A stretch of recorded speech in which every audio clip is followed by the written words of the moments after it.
hot on the heels of the return of What's the Score and Blue Monday's back. Joined by Matt remotely this time. We can't find a Ponzi cafe in town to do it from, obviously because of lockdown. But it needs must, innit? Joined by Matt. Yeah, sorry, mate. You probably got a bit of your own voice through your ears there. I did. I did. You got a bit of feedback there. Yeah. I think after yesterday, my first takeaway is that the Reds don't like playing at Goodison. We spoke in the week in the build up to this, about the fact that the Goodison crowd aren't going to be there, so it might be a bit more difficult for Everton. That the better players on the day should probably win. But I think Ancelotti had a game plan and we executed it perfectly. And they don't like Goodison. That's 3-0 draws on the bounce. Their record's weird, isn't it? Because I think we all sort of think that they always beat us at Goodison, but I don't know the top of my head. Like you said, they're 3-0 draws in a row. That's obviously 2 wins in the last 10 now. Which is mad, isn't it? Yeah, and one of them was Mane, which was that was just one of those things. I don't think they did enough to win that game, but nicked it. Want to be in the Jack Rodwell one, maybe? Was that? No, that was earlier. I think it was 2011. I can't remember it at all. It was 2-0 beat us. Oh, was that the Mascherano deflected one? Maybe. I can't remember it at all. Okay, maybe not. Anyway, it sounds about right though. The timeline there, yeah. But yeah, as I say, it's not their record's not good at Goodison now. It's weird, isn't it? Because even the last 3-0 draws, you could say there's none of them where you'd say they played well. And for pretty much the last 2 seasons, they've been one of the best 2, if not the best team in the league. Yeah, so it's a strange one, but I think that the injuries the players they had absent had an impact on them. I think the players we had missing obviously had an impact on us and how we played on the day as well. So it's one of them. It was no surprise. I think the early stages of the game went the way they did. They were quite scrappy, they were quite busy, and it suited us. But just in regards to Liverpool and Anfield, I don't know what it is about it. Maybe they're just terrified of that siren or Z cars. That's what it was, wasn't it? Yeah. I don't know, yeah. I think the thing I took most heart from was the fact that I think he said that on post-match, there was no period in the game where they were dead dominant and they had us really pinned back. They had a lot of possession, but they never did too much with it. And I think the way we finished the game was really promising, because I was worried about our fitness levels compared to theirs. I thought they'd be a much stronger physical side than us physically, and they weren't. We finished the game the strongest, and we'll get into it in a minute. Could have won it quite easily. It's interesting that. Do you think that was a tactical thing to do that? Because I think for large parts, I remember thinking this at the end of the first half, that it looked as though physically they were getting towards the edge of being, Gomez in particular. There was one little instance before our time where Keita got the ball and just he literally just went round the outside of him, and Gomez just couldn't turn. He didn't have the legs to do it. And I just thought there was a few of them maybe they were like that. So it was strange to see us sort of come on strong late in the game. It looked, I think if anything, and I said this on post-match last night as well, but it's testament to those 2 lads up front, I think, because, ultimately the big moments that Everton have late in the game come from them linking up and just being determined and showing the quality and not being what a lot of strikers get, like against Liverpool, where you're up against Van Dijk, you're up against Gomez or Matip, who are defenders in their own right, and you don't get a sniff and your head goes down and you stop showing the ball, you stop making those runs. And it becomes harder for everyone then. But those 2 lads, to their credit, did that. Richarlison was moving all over the front. Calvert-Lewin was dropping off and played some good passes as well. So I think just by being diligent and by being determined and, by being hard-working in the main, those 2 lads gave Everton a route back into the game later on. But I don't know what you think about that. Did you think that was something that Ancelotti planned for us to do, to have a big last 10, be it win or try and, do 1 goal down, go and try and get the draw? Yeah, no, I think he just basically built it on right, let's just be good in defence. Let them have the ball, at arm's length, and restrict them that way. And then I think once it gets to the last 15 minutes and you're still well in the game, I think then the team can click. And I think players like Richarlison will click into game and think, yeah, I can go for this. Yeah. Interestingly, we're just going to talk about some of game's main talking points. So I think just before the Tom Davies chance, or was it just after anyway? The one where Richarlison maybe should have cut it to Iwobi, but opted to shoot. I've just seen another angle of that. I just retweeted it. and it does look like he pulls up and he shapes to pass it to Iwobi, and then Fabinho just comes into the frame. So he turns back and has the shot, which I think, looking at the way the play went, he got a bit of stick for not passing, but I think that was possibly his only option, to be fair. I thought the pass was on in real. I thought the pass was on in real time. Like I'm not seeing that tweet you put out, so maybe that'll change when I have a look at it. Yeah, I think it's fine to say that Richarlison's got more he can add to his game. You know, he can still improve in so many areas, which is encouraging from our point of view. And I think that is one area where he can improve. You know, his dribbling and his shooting and his instincts around the box are great, but maybe you could say sometimes in those positions he doesn't always pick the right ball, and that's just that's just one of them things that he needs to get better at, and he will get better at with age. And again, I think when you're an attacking player and you're in that sort of game and you don't get much of the ball, it must be dead easy to think, right, I've got to do something with this here now, because we've hardly got it. And I think at times in the end of the first half and the start of the second half in particular, a lot of our attacking players, our technical players, were guilty of that. And maybe it was just a bit of that when he got into that position. He thought, there's Liverpool defenders. I imagine when he got his head up, all he could see was red shirts around, and he thought he was going to have a hot shot here. But I think he had a decent game in the main with Richarlison. Yeah, he did. Caused them a few problems, but that was one where you think, one instance you look at and think that's an area where he can improve. That's where if he's going to go from being one of the best young forwards in the Premier League to being one of the best forwards in the Premier League, or to one of the best forwards in world football, then they're the little incremental gains he needs to make to his game still. Yeah, I mean, it would be interesting to see how many players have got that sort of decision-making capability at his age, because it is easy to forget how young he is still. Is he 22, maybe 23 now? Yeah. That decision-making, as you say, it will come. The chance that he did carve out for Calvert-Lewin, it was a great pass by Gomez to pick him out. It was a nice run into the box, and he cut it back brilliantly for Calvert-Lewin, who definitely left Van Dijk flat-footed there. I think Paddy tweeted about it and talked it up. He got a bit of stick saying, so what, we didn't score off it, but it's heartening to see Calvert-Lewin get the better of Van Dijk in that situation, because he didn't just sort of anticipate the pass better than him. He actually elbowed him out the way. He shoved him as well. And that was good to see. And the back heel was, it was a nice touch. It was a great save from Alisson. Yeah, it's just a shame it didn't quite trickle in, was it? But that's something that Dom's really added to his game, isn't it? He's really got better at that. And the little move he did, it sort of reminded me of his second goal at Newcastle, where everyone 2-1, and he just sort of went to the ball and then dropped back. It was sort of a little bit inverted this time. He went away and then went towards the ball and got the flick. But that's. I think strikers, you look at him a year ago or maybe 18 months ago, and people say he's not a goal scorer. And one of the things that people would say is that you either are a goal scorer or you aren't. You've got those instincts or you haven't. And I think what Dom's shown is that he can. It is something that can be learned. That's not a move you see him making a year ago.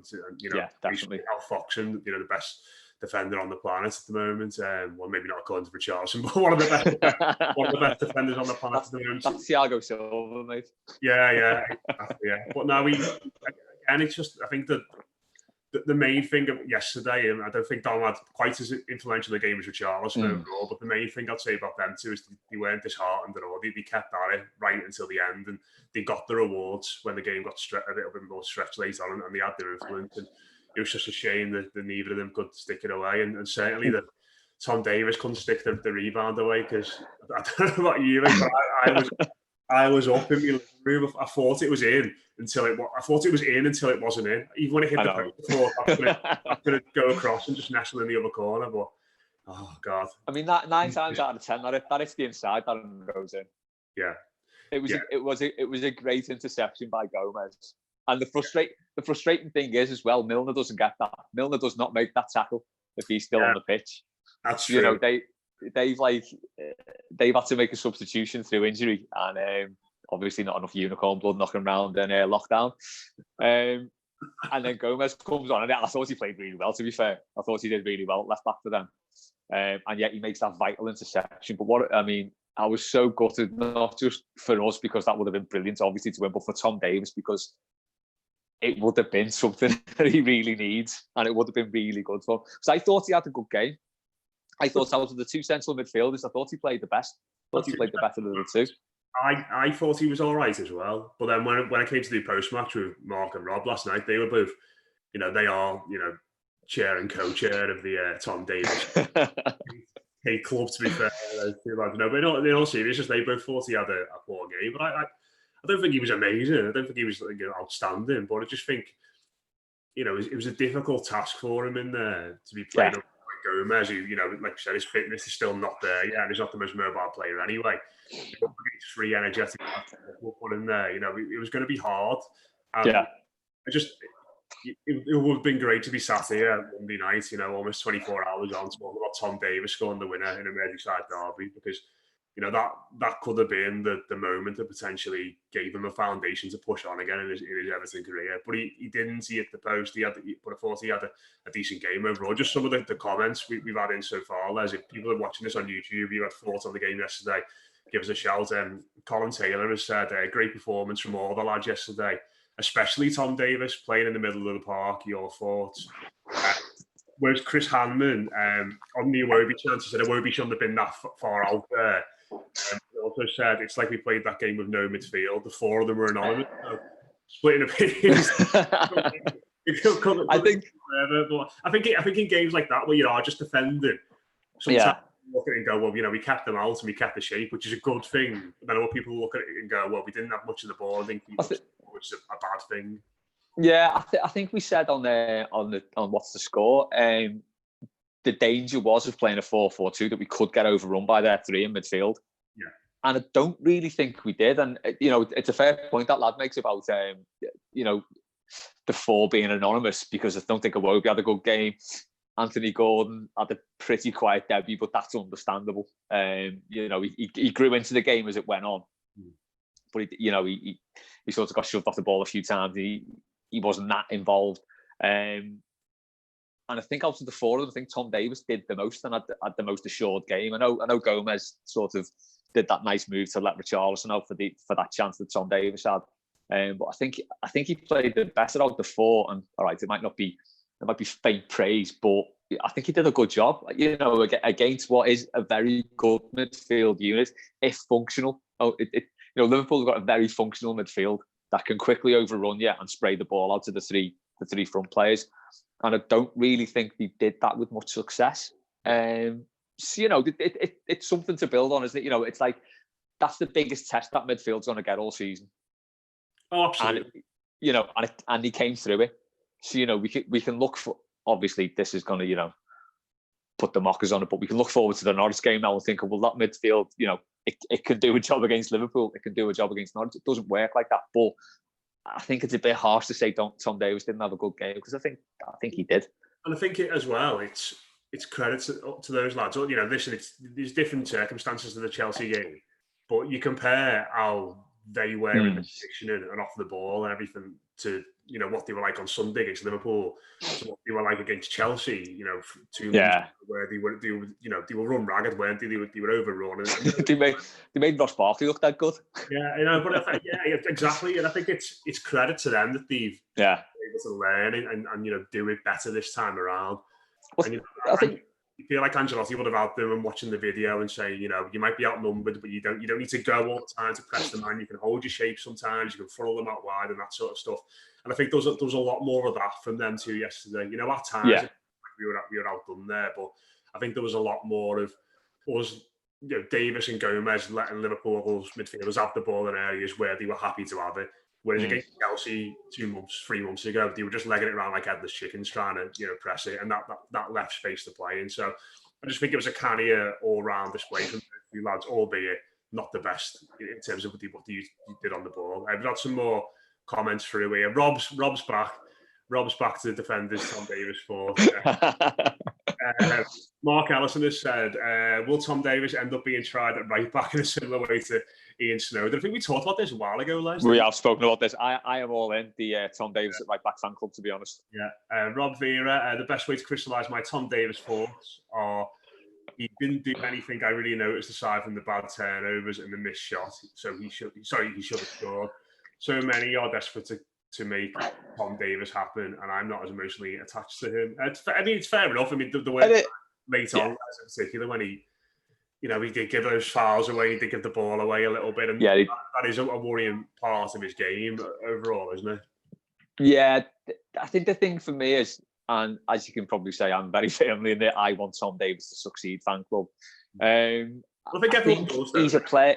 Everyone, I think so, yeah, but apart from Mark and Rob, but I think he's a player. He's not scared to try things. So he could be one of those players who he could easily become a crab in midfield. He could easily become the Snyderland player who just gets a pass, plays an easy pass, doesn't try anything at all. Now at the minute, and he's still only 21. He's 20. I think he's 22 at the end of this month. Was he 21 at the end of this month? I don't know, something like that. Yeah. But he will try things in the wrong place. And that's something that the manager's got to sort of get out of his game, to say, he tried to do a turn towards the end of the game, got caught in possession. I think they attacked and got a free kick right at the end. And it came from his mistake. You do that further up the pitch. It's all stuff that a player learns as they develop and progress. We're talking about decision-making from Richarlison. It's the same thing. I know Richarlison's on a different planet to Tom Davies. I'm not saying that anywhere near. But it's all about decision-making, and players at that age make the wrong decisions. He's just got to learn to not do those things, towards defence, do it further up the field. And, I think that will come. One thing we'll never want to get out of his game is his forward thinking, because he's always looking to play a forward pass. He's always looking to advance the ball, which is, something the midfield needs, especially when you've got two in midfield. You need that midfield, both of them, to be thinking always at the forward pass. And, he does that. It might not work out for him. As Mark said on post-match, he might end up at Notts County. Who knows? But, I'm just happy he had a decent game in the derby. Gutted he couldn't finish it off with a goal, but, I thought he did all right. One player who did have a great game was Seamus Coleman. Outstanding. He was absolute best game he's had since his comeback against Leicester, I think. I've criticised him in the past. Still not a fan of the way he cupped his ears against Brighton. Still rankles with me. But he had a great game. And, to play against, it was head and shoulders Liverpool's best player in Sadio Mane. He really is something else as a player. He only got did once by him, where he knocked it through his legs, and then Michael Keane took him out. But he had him in his pockets all game, really, didn't he? Yeah, I think Coleman was really helped out by the fact that Robertson wasn't playing on that side as well. Because I think so often... Yeah, that's a fair point. So often Robertson is the man who goes around the outside and Mane ducks in, and you need a fullback. You're spinning a bit, isn't it? Thinking, which one to go to. And Milner and then Gomez aren't lads who are going to tear up the outside like the other full Robertson would do. So with that in mind, I think Coleman was just, he had Mane there and he could very much make it a one-on-one battle, and I think that's where Coleman's quite good. He's tenacious, he's happy to get tight. So I think it really suited him. But like you said, it's one thing having something that suits, when you're playing against Sadio Mane, and one thing to actually execute it really well. And he was great. And I think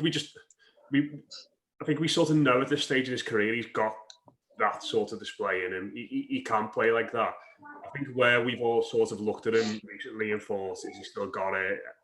Can he be an asset for this team for the next 2 or 3 years?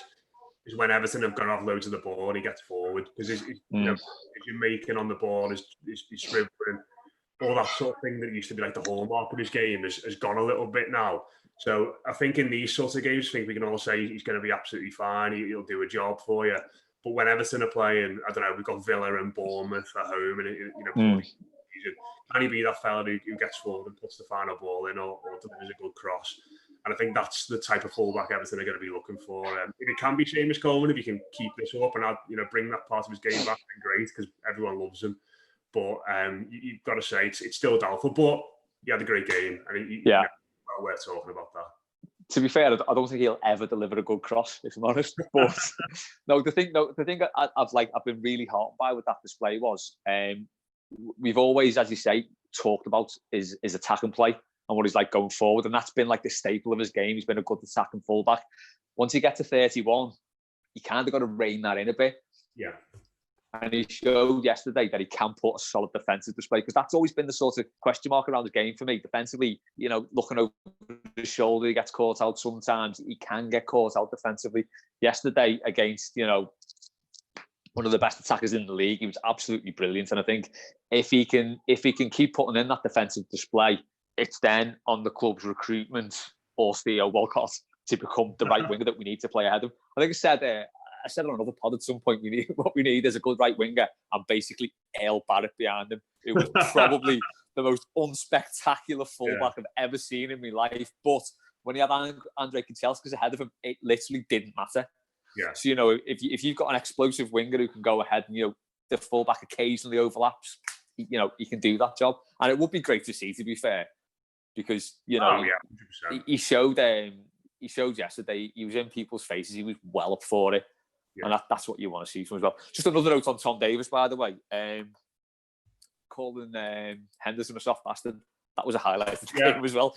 I'd keep him in the team just for that.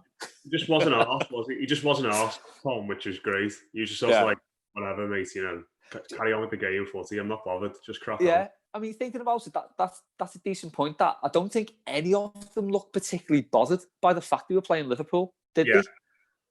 Mason Holgate was great in defence despite getting 5 out of 10 in the times somehow. Michael Keane, he had to make one foul. He did. He played well the rest of the game. But I don't think nobody looked fazed by that. And I think people can make excuses. I think particularly Holgate. Yeah. He was the one who just, he's developing into a serious centre back now, isn't he? Yeah. Game, and we've had a comment there from Chris Hanman who said, Holgate was calmness personified, captain in waiting. But that said, not keen on him getting the ball off pick with it in the 6-yard box with 3 Liverpool players stood right next to him. But I think the fact he was willing to be the one to do that, and and in the main, didn't really lose the ball in any of those situations. Again, just shows he's going to take that responsibility on, because if you're playing out from the back against Liverpool, your margin for error is tiny with the ball. Oh, there isn't one. Yeah. What do you make of that? The Park End dad in me absolutely hates it. I just I'm watching it through my fingers every time. What do you make of it? I know it's statistically proven to be a decent tactic because it does create a good attack, and you can see the way we did it really well yesterday. But what do you make of it? Do you like it or? I didn't really panic. If it was in the ground, it'd be a bit different. But yeah, I didn't really matter. I remember watching Napoli versus Liverpool in the Champions League this season, and Napoli did something dead similar. And albeit they've got much better lads on the ball at the base of their team than Everton have, but I think people were just trying to get Liverpool onto them, not necessarily trying to play through them all the time, but they were trying to draw Liverpool onto them, and then the keeper or defender would kick the ball long, and because Liverpool was so high up, someone like Milik, who was good in the air, was able to knock the ball down to Mertens or Insigne or one of their attackers, and they'd be away then. Okay. And so I think it's something he used against Liverpool in the Champions League really well, to sort of bypass that press in a weird sort of way and create one-on-one duels at the top end of the pitch. And, maybe we haven't got the same sort of quality in defence or attack as Napoli to make that work and win the game yet. But, early on in the match, Richarlison was one-on-one with some of the defenders, late the game, where they got stretched, there's one-on-one battles in that area. And with a bit more care on the ball and a bit more, composure in our finishing, then Everton could have won that game. So yeah, I don't mind it, but like I said, mate, I think it's easy for them to do that, isn't it, in an empty Goodison Park? Yeah. Oh my God, what are you doing? Park End and the Gladys Street if it was a full house. So yeah, maybe something we'll see more of. Who knows? It's good practice for when we sign Allen and Lozano in the next transfer window. Then yeah, definitely. What else have I got here? Oh, Mike Dean. What about the referee? I mean, obviously the VAR didn't really have much to call into question apart from the yellow card that Luca Dean got, which was one of the most bizarre decisions you're ever going to see. Utterly horrendous decision, that. The ball, we were saying on post, I was like, the ball goes in the opposite direction. It's ridiculous. It was a brilliant tackle. Yeah. But yeah, we had to... I think we had a great game yesterday, Luca Dean, but that was a really good tackle. That was a brilliant tackle from him. But yeah, questionable refereeing decision and a questionable goatee as well, wasn't it, from Mike Dean as well? Oh, it was terrible, mate. If you're going to shave your head, shave your face as well. Come on. There's this Tranmere relegation beard, I think someone said on it. he's going to do an Alan Cork and not shave until Tranmere get another win. Yeah. He also didn't book Fabinho either. Which was mad. Amazingly. That first tackle he did was outrageous. There's nowhere near the ball. Unreal. But overall, feel positive about that. Yeah. If you'd said to me, this time yesterday, half an hour before kickoff, that you'd be disappointed that Everton hadn't won the game. I would have been very surprised. So credit to Carlo Ancelotti in particular, and credit to the lads for being disciplined and doing well in what were difficult circumstances. Yeah, and basically doing what it seems he's told them to do. Yeah. As you said, that does look like a team that's had this fixture drilled into them for 3 weeks now. And this is how we're going to play. Let's not forget, only 2 teams are taking points off this Liverpool team all season. 2. Well, yeah, that's in the entire campaign. So as much as we always expect Everton to do well in these games, especially at home at Goodison Park, you've got to take a step back and realise how good they've been this season. 2 sides in the entire Premier League, and we've got 9 games left. Everyone's played 30 games now. It's not easy to take points off of them, and Everton did a great job to do it yesterday with so many players injured and so many players who were clearly flagging towards the end of the game. Yeah, the trouble for me now, though, is that I'm looking at that result and thinking, okay, so if Palace get a result and then City win their game in hand, and then they've got to play City, I'm thinking it could be down to about 16 points in about a week here. So you might flap it. Not going to happen, but it's nice to dream, isn't it? Yeah. Quick look ahead, just very quickly towards Norwich. That game should set us up for Norwich because Norwich is last. But our record. Our record down at Carrow Road is last as well. Pukki hasn't scored since December, so there's a lot of bad signs there. Would you play the same team? No, I'd freshen it. I think, especially the fact that they've had 48 hours extra rest as well because they played on Friday night, didn't they? I'd bring Keane in. I'd put Richarlison to the right hand side. I'd maybe. Can you play Sigurdsson and Davis? Can you play Gomez and Davis together again in the same midfield? You put Sigurdsson into Bernard, Baines, maybe. That's it, really, isn't it? You're looking at, Yeah. Yeah, I think I'd definitely freshen it up because I think at this stage it's as much about getting the 11 fittest lads on the pitch as it is the 11 best players, and with them extra rest. They are struggling at the moment, but I always watch them and always think that they're a team that will cause us problems because they're just technical and move the ball well and drag it about, and I don't know. It's one of them games which I'm just a little bit wary of. I was wary of them at Goodison Park I can't even remember, November time. I thought was 3 years ago, wasn't it? I thought they caused problems then, and obviously they won the game. So.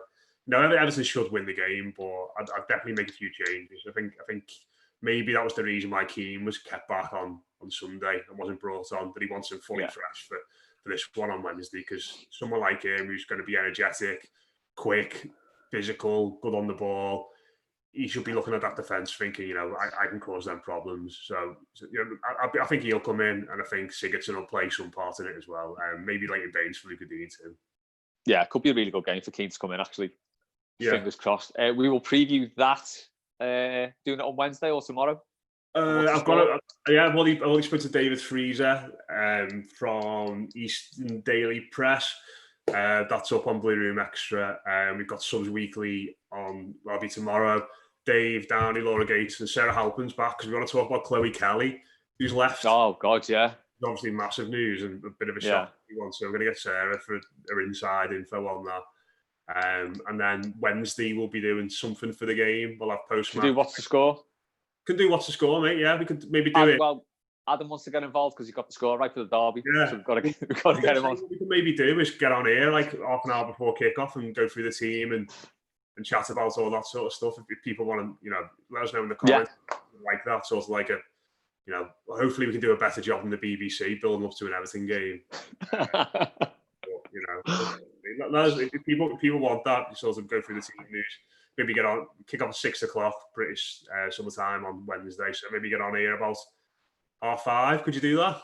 Yeah, do 20 minutes at 5:30. Yeah, talk about the team and that sort of stuff and look at your pre-match. The team will be out then as well, so we'll know. Yeah, we'll do all that sort of stuff. Yeah, whatever people want. But that's what we're here for.